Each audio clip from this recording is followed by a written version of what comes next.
ನಿಮ್ಮ ಮಗು ಬಿಟ್ಟರೆ ಬೇರೆ ಯಾವ ಮಗುದು ಕಂಪ್ಲೇಂಟ್ ಬಂದಿಲ್ಲ ಮೇಡಮ್. ಅದಕ್ಕೆ ನಿಮಗೆ ಫೋನ್ ಮಾಡಿದೆ ಮೇಡಮ್.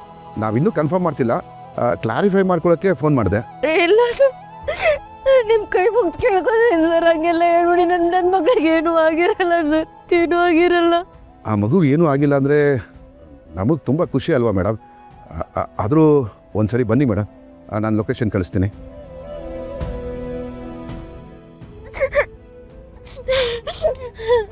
ಮಗಳಿಗೇನೂ ಆಗಿರಲ್ಲ ಅಲ್ವಾ? ಮಗಳಿಗೇನೂ ಆಗಲ್ಲ. ಪ್ಲೀಸ್ ಪ್ಲೀಸ್ ಮಗನ ನನ್ನಿಂದ ಕಿತ್ಕೊಬೇಡ ಪ್ಲೀಸ್.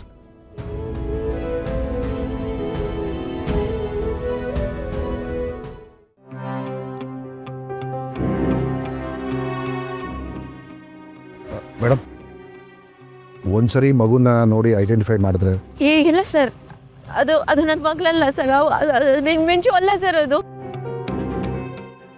ನಿಮ್ಗೇನೋ ಕನ್ಫ್ಯೂಷನ್ ಆಗಿತ್ತು ಸರ್, ನಿಮ್ಗೆ ಯಾರೋ ತಪ್ಪು ಮಾಹಿತಿ ಕೊಟ್ಟಿದ್ದಾರೆ. ಅದು ನನ್ನ ಮಗು ಅಲ್ಲ ಸರ್, ಅದು ನನ್ನ ಮಿಂಚು ಅಲ್ಲ. ನೀವೇ ಹೀಗೆ ಧೈರ್ಯ ಕಳ್ಕೊಂಡ್ರೆ ಹಾಗೆ ಮೇಡಮ್. ನಮಗೂ ಕನ್ಫರ್ಮ್ ಇಲ್ಲ, ಆದರೂ ಒಂದು ಸಲ ನೋಡಿದ್ರೆ. ಇಲ್ಲ ಸರ್, ನನ್ನ ಮಗಳಲ್ಲ ಸರ್. ಪ್ಲೀಸ್ ಮೇಡಮ್ ಬನ್ನಿ.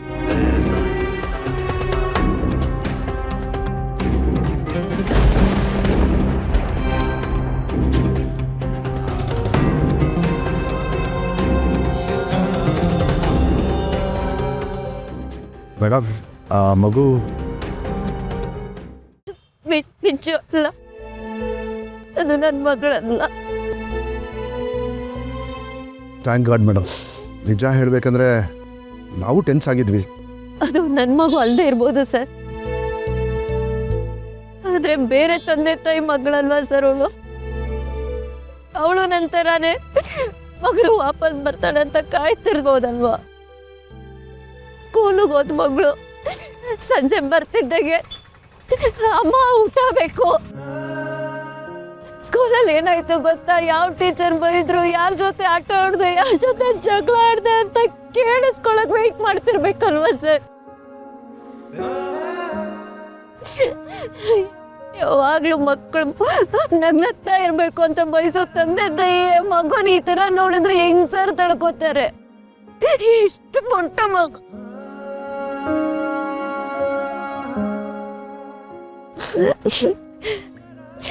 ಈ ವಿಷಯ ಗೊತ್ತಾಗಿ 5 ನಿಮಿಷದಲ್ಲಿ ನಾನೇನ್ ಅನುಭವಿಸಿದ್ದೀನಿ, ಆ ತಂದೆ ತಾಯಿ ಗೊತ್ತಾಗ್ದಾಗ ಅವ್ರಿಗೂ ಹಾಗೆ ಆಗುತ್ತಲ್ವಾ? ಯಾಕೆ ಅವ್ರಿಗಿಂತ ಶಿಕ್ಷೆ ದೇವ್ರೆ? ಬೇಡಪ್ಪ, ಯಾರಿಗೂ ಬೇಡಪ್ಪ. ಮೇಡಮ್, ನೀವು ಗೂಳಿನ ಮೀಟ್ ಮಾಡಬೇಕು ಅಂತಿದ್ರಲ್ಲ, ನೀವಿನ್ನು ಹೊಡಿ, ನಾನು ಪ್ರೊಸೀಜರ್ ಮುಗಿಸಿ ಬರ್ತೀನಿ.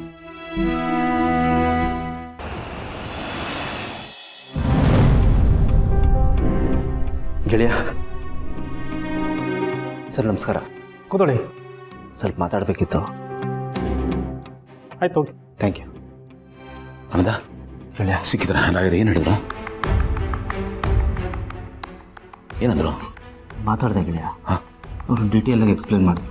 ಇದರಲ್ಲಿ 2 ಕಾಂಪ್ಲಿಕೇಶನ್ಸ್ ಇದೆ ಅಂತೆ. ಮೊದಲನೇದು, ನೀನಾಗಿ ನೀನೇ ಪೊಲೀಸರ ಮುಂದೆ ಆ ಮಗು ನಂದಲ್ಲ ಅಂತ ಹೇಳಿರೋದು. ಇನ್ನೊಂದು, ನಾವೇ ಮಗುವಿನ ತಂದೆ ತಾಯಿ ಅಂತ ಹೇಳ್ಕೊಂಡು ಬಂದಿದ್ದಾರಲ್ಲ, ಸರಿಯಾಗಿ ಅವ್ರು ಬರೋ ಟೈಮಿಗೇ ಮಗು ಕಾಣೆ ಆಗಿರೋದು.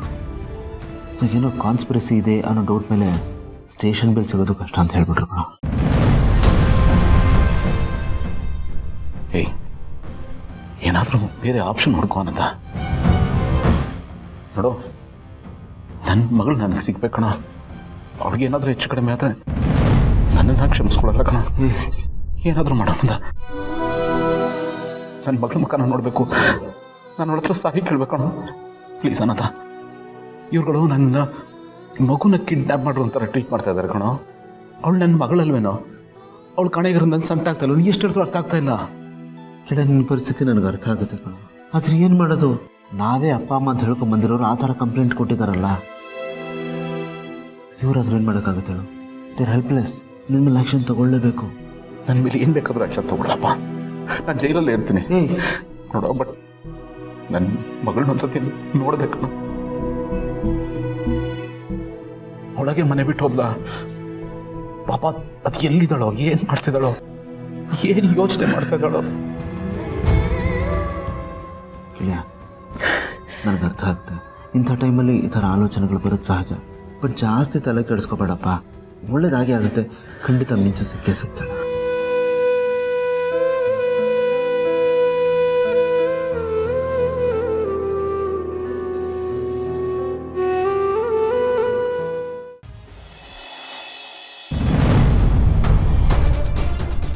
ಹಲೋ ಆನಂದ್ ಬ್ರೋ, ಲಾರಿ ಹತ್ರ ಹೋಗಿದ್ರಾ? ಹಾಂ ಪಾರ್ಥ, ಈಗ ಅಲ್ಲಿಂದನೇ ಬರ್ತಾ ಇದ್ದೀನಿ.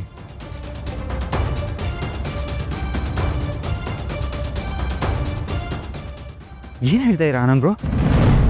ಬಿಗ್ ಬ್ರೋಗೆ ಬೇಲ್ ಸಿಗೋದು ಕಷ್ಟ ಅಂತ? ಹೌದು ಕಣ ಪಾರ್ಥ, ಗೆಳೆಯನಿಗೆ ಬೇಲ್ ಸಿಗೋದು ಕಷ್ಟ ಅಂತ ಹೇಳಿದ್ರು. ಫಸ್ಟ್ ಮಗು ಸಿಗಬೇಕಂತೆ, ಆಮೇಲೆ ಅಷ್ಟೇ ಕೇಸ್ನ ಮೂವ್ ಮಾಡ್ಬೋದು ಅಂತ ಹೇಳಿದ್ರು. ನನಗಂತೂ ತಲೆ ಬಿಸಿ ಆಗ್ಬಿಟ್ಟಿದೆ, ಏನು ಮಾಡಬೇಕು ಅಂತಲೇ ಗೊತ್ತಾಗ್ತಾ ಇಲ್ಲ ಕಣ. ಆಮೇಲೆ ಪಾರ್ಥ ನೋಡು, ಮನೆಯವ್ರಿಗೆ ಬಿಟ್ಟು ಈ ವಿಷಯ ಬೇರೆ ಯಾರಿಗೂ ಗೊತ್ತಾಗೋದು ಬೇಡ ಕಣ. ಆಮೇಲೆ ಗೊತ್ತಲ್ಲ, ಈ ಮೀಡಿಯಾದವರು ಕಾಯ್ತಾ ಇರ್ತಾರೆ, ಸುಮ್ಮನೆ ಮೇಲೆ ನ್ಯೂಸನ್ಸ್ ಆಗೋದು ಬೇಡ ಪ್ಲೀಸ್. ಸರಿ ಆನಂದ್ ಬ್ರೋ. ಆಮೇಲೆ ಇದು ಅದಕ್ಕೆ ಎಲ್ಲಿದ್ದಾರೋ? ಆನಂದ್ ಬ್ರೋ ಅದಕ್ಕೆ ಮೋಸ್ಟ್ಲಿ ಹೊರಗಡೆ ಹೋಗಿದ್ದಾರೆ ಅನಿಸುತ್ತೆ. ನಾನು ಈಗಷ್ಟೇ ಮನೆಗೆ ಬಂದೆ. ನನಗೆ ಗೊತ್ತಿರೋ ಕಾಂಟ್ಯಾಕ್ಟ್ಸ್ ಹತ್ರ ಎಲ್ಲ ವಿಚಾರ್ಸಕ್ಕೆ ಹೋಗಿದೆ, ಆದರೆ ಏನು ಪ್ರಯೋಜನ ಆಗಲಿಲ್ಲ. ಸರಿ ಪಾರ್ಥ, ಏನಾದರೂ ಗೊತ್ತಾಗ್ತಿದ್ದಂಗೆ ಫೋನ್ ಮಾಡ. ಸರಿ ಆನಂದ್ ಬ್ರೋ, ಹುಷಾರು.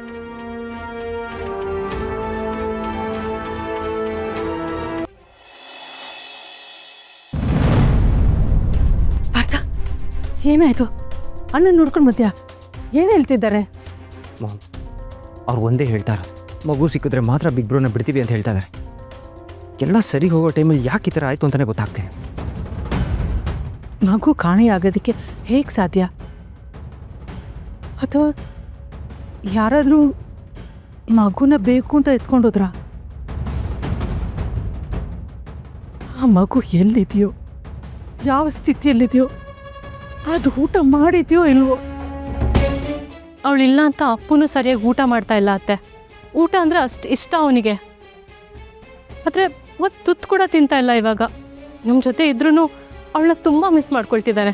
ಮಿಂಚುನ ದತ್ತಕ್ಕೆ ಕೊಡಬೇಕು ಅಂತ ತೀರ್ಮಾನ ಮಾಡಿದಾಗ್ಲಿಂದ ಯಾಕೋ ಯಾವುದೂ ಸರಿಯಾಗ್ತಾ ಇಲ್ಲ. ಅಲ್ಲಿ ಮಾಹಿ ಹಾಗೆ, ಇಲ್ಲಿ ಗೌತಮ್ ಭೂಮಿಕಾ, ಯಾರೂ ನೆಮ್ಮದಿಯಾಗಿಲ್ಲ. ಮನೆ ಥರನೇ ಅನ್ನಿಸ್ತಾ ಇಲ್ಲ. ಶಾಸ್ತ್ರಿಗಳು ಹೇಳಿದ್ರಂತೆ, ನಿಮ್ಮವರಿಂದನೇ ನಿಮಗೆ ತೊಂದರೆ ಆಗತ್ತೆ ಅಂತ. ಅದಿದೇನಾ? ಅಥವಾ ನಾನು ಈ ಮನೆ ಕಾಲಿಟ್ಟಿರೋ ಗಳಿಗೇನೆ ಸರಿ ಇಲ್ವೋ? ಅತ್ತೆ ಪ್ಲೀಸ್, ಯಾಕೆಲ್ಲದಕ್ಕೂ ನೀವೇ ಕಾರಣ ಅಂತ ಅಂದ್ಕೋತಿದ್ದೀರಾ? ಇದ್ರಲ್ಲಿ ನಿಮ್ಮ ತಪ್ಪೇನೂ ಇಲ್ಲ ಅತ್ತೆ. ತಪ್ಪು ಯಾರ್ದು ಅನ್ನೋದು ಬಿಡು, ಆದರೆ ಅದ್ರ ಫಲ ನಾವೆಲ್ಲರೂ ಅನುಭವಿಸ್ತಿದ್ವಲ್ಲ.